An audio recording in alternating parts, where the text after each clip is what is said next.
Hi guys, welcome back with me again in the channel. On today's tutorial, I'm going to show you how you can cover your face with the CapCut mask effect.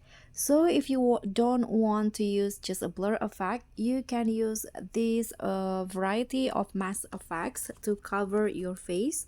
So here, what you need to do is go to effects and click on the body effects. Then just find the mask category.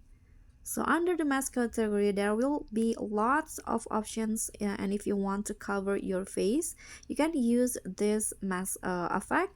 For example, let's try this axe effect. You can see now your face will be covered. You can just adjust the length to your liking. And let's try this pixel mask, or let's try the dreamland.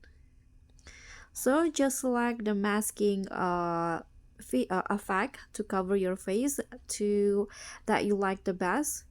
So I'm going to just use this one, the pixel mask. Click on the check icon. Oops. Okay.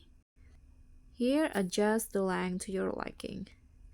So guys, that's all from me. Thank you so much for watching. Please don't forget to like, comment, subscribe, and also click on the thanks. Bye.